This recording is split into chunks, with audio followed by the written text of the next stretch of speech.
औज़ुबिल्लाहिमिनश्शैतानिर्रजीम बिस्मिल्लाहिर्रहमानिर्रहीम।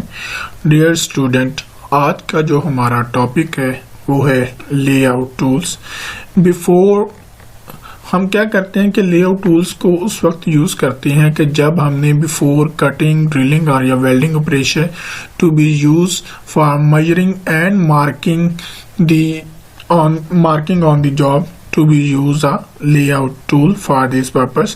Some of common layout tools are as follows: surface plate, scriber, universal surface plate, divider, beam trammel, V-block, tri-square, angle plate, prick punch, center punch। हम इन तमाम tools को use करते हैं layout लेने के लिए। अगर हमने कोई भी ऑपरेशन परफॉर्म करना हो तो बिल्कुल उस ऑपरेशन को परफॉर्म करने से पहले हम क्या करते हैं कि इन टूल्स की मदद से अपने ऑब्जेक्ट के ऊपर या अपने मतलूबा जॉब के ऊपर लेआउट ड्रॉ कर लेते हैं।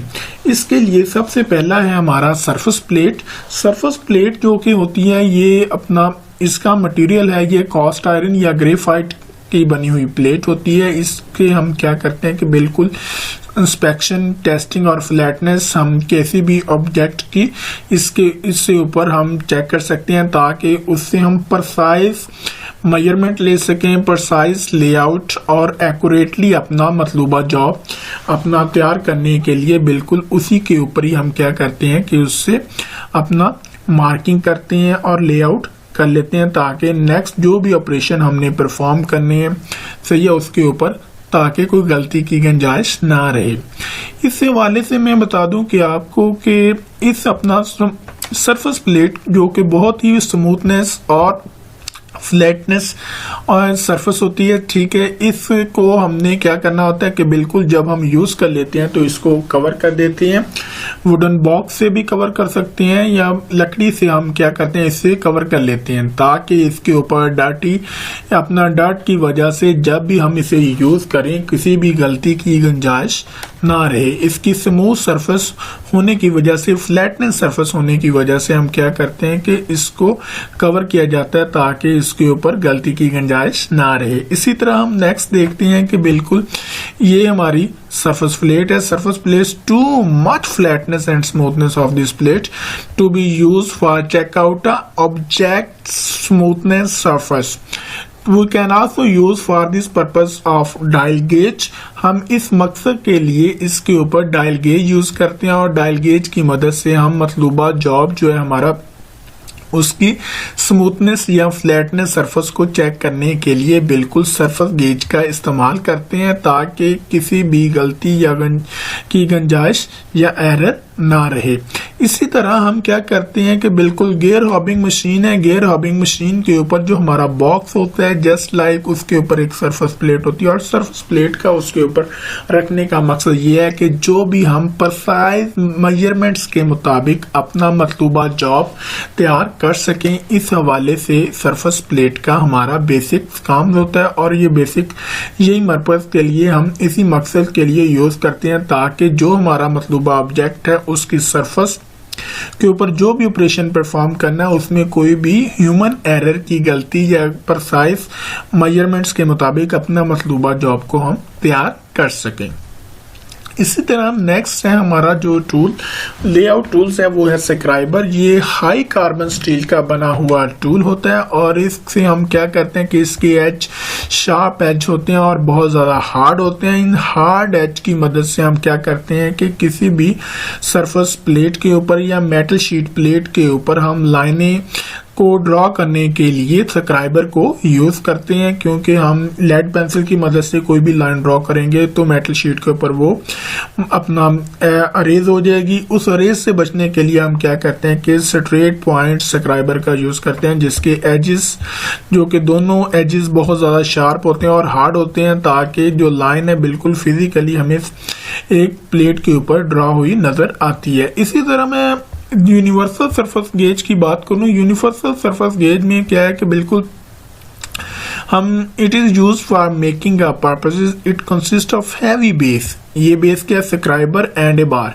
सिंपल इसमें क्या है कि इसकी हैवी बेस होती है और हैवी बेस की मदद से हम क्या करते हैं कि इसके ऊपर एक अपना स्पिंडल लगा होता है और स्पिंडल के साथ हमने स्क्राइबर को एडजस्ट किया होता है। और एडजस्ट करने के बाद क्या करते हैं कि बिल्कुल अपना सरफेस गेज के ऊपर हम अपने मतलूबा जॉब को रख के इसके ऊपर मतलूबा लाइन ड्रॉ कर सकते हैं और मतलूबा ऑब्जेक्ट बना सकते हैं सिंपल। इसी तरह नेक्स्ट मैं अभी आपको दिखा देता हूँ कि बिल्कुल ये स्क्राइबर की मदद से हमने क्या किया है कि एक वी ब्लॉक है, ये वी ब्लॉक के ऊपर हमारा जॉब पड़ा है और इस जॉब के ऊपर हमने क्या करनी है कि एक लाइन ड्रॉ करनी है। अगर यही ऑब्जेक्ट हमने बिल्कुल सरफेस गेज जो हमारी ये सरफेस प्लेट है उसके ऊपर रखा हुआ है, जिससे क्या होता है कि बिल्कुल जो हम लाइन ड्रॉ करना चाहते हैं बिल्कुल उस लाइन की स्ट्रेटनेस और स्मूथनेस बिल्कुल एक एक्यूरेटली हम ड्रॉ कर सकते हैं कि अगर हमने इस लाइन अपना इस ऑब्जेक्ट के ऊपर सेंटर ही सिंपल हमने ड्रॉ करना है तो हम उसके लिए स्ट्रेटनेस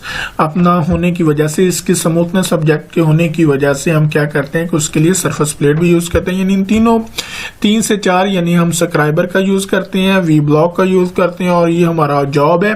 मतलूबा जॉब को सरफेस प्लेट के ऊपर अगर एक्यूरेटली स्ट्रेटनेस या फ्लैटनेस होगी सरफेस की तो मतलूबा लाइनें हम एक्यूरेटली ड्रॉ कर सकते हैं। इसी तरह ये बिल्कुल सेम एज इट इज हम क्या करते हैं कि diagonal lines to locate a centre of the job. तो इसको हम फाइंड आउट करने के लिए ये तमाम ऑब्जेक्ट्स को प्रॉपरली अगर यूज करेंगे तो हमारे ह्यूमन एरर की गलती नहीं रहेगी और हम प्रॉपरली अच्छे अंदाज से लेआउट ले सकते हैं।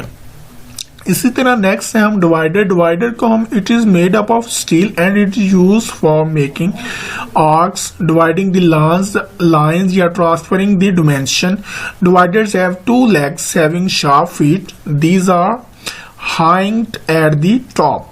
सिंपल क्या है कि डिवाइडर के 2 legs होती हैं और 2 legs की मदद से हम क्या करते हैं कि बिल्कुल इसकी मदद से हम मतलूबा ऑब्जेक्ट के ऊपर अगर हमने आर्क ड्रॉ करनी है या हम उसके ऊपर सर्कल ड्रॉ करना चाह रहे हैं, ठीक है, तो हम क्या करते हैं कि डिवाइडर का इस्तेमाल करते हैं। डिवाइडर लेग्स की ये एडजस्टेबल स्क्रू से हम अपनी मतलूबा डिमेंशन के मुताबिक स्केल से या स्टील रूल से हम डिमेंशन लेके बिल्कुल इस मतलूबा अपना जॉब के ऊपर आर्क्स या सर्कल्स को ड्रॉ कर सकते हैं। तो इस मकसद के लिए हम डिवाइडर का यूज करते हैं ताकि ये लाइन हमारी खत्म ना हो सके। बिल्कुल इसका एज भी बिल्कुल जो होता है बिल्कुल वो शार्प एज होता है, हार्ड होता है, जो कि मेटल शीट के ऊपर एक सर्कल या आर्क हम ड्रॉ कर सकते हैं। इसी तरह बीम ट्रैमल क्या है कि ये हमने यूज करते हैं लार्ज सर्कल या लार्ज आर्क को ड्रॉ करने के लिए हम बीम ट्रैमल को यूज करते हैं, जिसमें क्या होता है कि जस्ट लाइक एक बीम है, बीम के ऊपर हमारे जो शार्प एजेस जो होते हैं बिल्कुल इन शार्प एजेस जो लेग्स होती हैं बिल्कुल एक फिक्स होता है और दूसरे को हम एडजस्ट कर सकते हैं। और इस एडजस्टमेंट की वजह से क्या है कि बिल्कुल हम एक मतलूबा बड़ी सर्कल या आर्क को ड्रॉ करने के लिए बीम ट्रैमल का यूज कर सकते हैं। इसी तरह वी ब्लॉक की मैं बात करूं, वी ब्लॉक जिस तरह हमने पहले भी देखा है कि जस्ट लाइक हमने किसी भी जॉब को हार्ड या टाइटनेस अंदाज से उसको पकड़ना है तो उसके लिए हम क्या करते हैं कि वी ब्लॉक का इस्तेमाल करते हैं। अगर हमने इसके ऊपर कोई ऑपरेशन परफॉर्म करना है, सिंपली हमने इसको कट करना है या हमने ड्रिल की मदद से सुराख करना है तो सिंपली हम वी ब्लॉक का यूज कर सकते हैं। It is made of cast iron and steel, is used for sporting as well as marking purposes. Round job are generally placed on its marked center line. हम क्या अगर line draw करनी थी simple हम क्या करते हैं कि बिल्कुल जॉब को वी ब्लॉक की मदद से टाइटली या मोर अपना फास्टनिंग अंदाज से पकड़ने के लिए, फिक्स अंदाज से पकड़ने के लिए हम क्या करते हैं वी ब्लॉक का यूज करते हैं। इसी तरह जो नेक्स्ट है हमारा ट्राई स्केयर की मदद से हम क्या करते हैं अपना it is use for checking squareness of the 2 surfaces and also used for marking right angles and measuring straightness of the surface. It consists of a blade made up of steel which is attached to a base. Simple क्या है कि हम try square की मदद से किसी भी object की स्मूथनेस सर्फेसिस को चेक करने के लिए भी यूज कर सकते हैं या हम स्क्राइबर की मदद से किसी भी मेटल शीट के ऊपर हमने मेटल जॉब के ऊपर लाइन ड्रॉ करनी है तो हम 90 के एंगल पे ऊपर इससे हम मतलूबा लाइन भी ड्रॉ कर सकते हैं। ठीक है, हम मतलूबा का अपना जरूरत के मुताबिक इससे हम स्मूथनेस ऑफ द सरफेसेस को भी चेक कर सकते हैं और राइट एंगल भी मेजर कर सकते हैं। इसी तरह जो एंगल प्लेट है, अगर हमने बिल्कुल एक जॉब है, सिंपल मैं अगर बात करूं, ये हमारा जॉब है, जॉब को हमने टाइटली पकड़ा हुआ है और हम इसको कट करना चाह रहे हैं। कट करने के लिए बिल्कुल क्या है कि ये जॉब अगर हमने एक वाइस के अंदर पकड़ा हुआ है, इसको वाइस के अंदर हम टाइटली जब पकड़ लेते हैं तो जॉब फिर भी अपना, जब भी हम कटिंग ऑपरेशन परफॉर्म कर रहे होते हैं तो बिल्कुल उसमें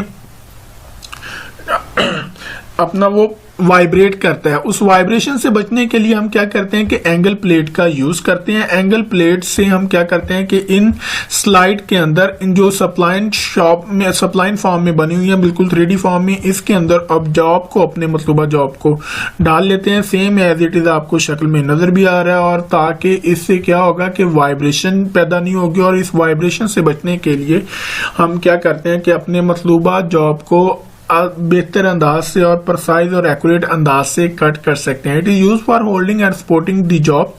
it consist of cast iron in which 2 ribs of metals are standing at right angles to each other. Holes are provided for clamping purposes. Dot या slash prick punch. It is used for making a dotted line. It is used made up of high carbon steel. One end is sharp. Hammering is done on the second and while working is angle of point end is 60 degree.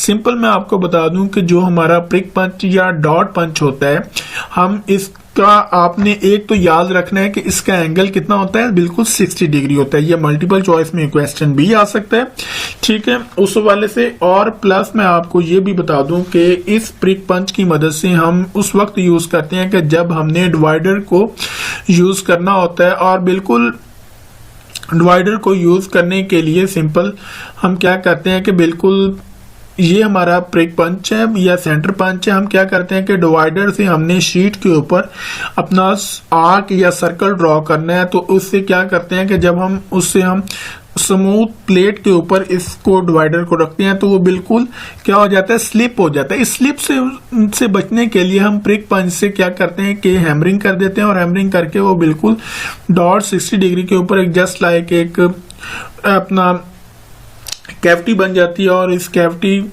से ऊपर हम क्या करते हैं, divider रखते हैं, ताकि हम स्लिपरी से बचाने के लिए prick पंच को यूज करते हैं। इसी तरह जो सेंटर पंच है, it is like dot punch except the angle of the punching end is 90 degree. जो हमारा डॉट या prick पंच था या डॉट पंच था, उसका एंगल कितना था, 60 डिग्री था। और ये मल्टीपल चॉइस में भी क्वेश्चन आ सकता है कि सेंटर पंच जो है उसका एंगल कितना है, 90 डिग्री। और इसको भी हम मार्किंग के लिए ही शीट मेटल के ऊपर या हैवी शीट मेटल्स के ऊपर, या जिसकी गेज बहुत ज्यादा उसके ऊपर गेज कम वाली हो, उससे हम क्या करते हैं कि बिल्कुल जो हमारा हैवी मटेरियल है उसके ऊपर मार्किंग के लिए यूज करते हैं कि जब बिफोर ड्रिलिंग ऑपरेशन ताकि हमारा जो ड्रिल है वो स्लिप ना करे, उससे बचने के लिए हम क्या करते हैं कि बिल्कुल उसके ऊपर सेंटर पंच से क्या करते हैं कि बिल्कुल उसका डॉट मुंतखब कर देते हैं, ताकि उसमें कोई भी गलती की गुंजाइश ना रहे और हमारा ड्रिल स्लिप ना हो मतलूबा जॉब के ऊपर से। तो हम क्या करते हैं, सेंटर पंच से हैमरिंग कर देते हैं और वो मतलूबा पॉइंट को हाईलाइट कर देते हैं। बहुत शुक्रिया, थैंक यू। अगर आपको किसी पॉइंट की समझ ना आई तो आप मुझसे राब्ता कर सकते हैं। अपने आबाउजदाद के लिए आपने क्या करना है कि लास्ट के ऊपर फातिहा खानी करनी है, जो दूसरी दुनिया से इंतकाल कर चुके हैं। अव्वल आखिर दुरूद पाक पढ़ें और सूरतुल फातिहा और 3 बार सूरह इखलास पढ़ के फातिहा खानी करें अपने बड़ों के लिए जो कि इस दुनिया से इंतकाल कर चुके हैं। बहुत शुक्रिया। अल्लाह हाफिज। अस्सलाम वालेकुम।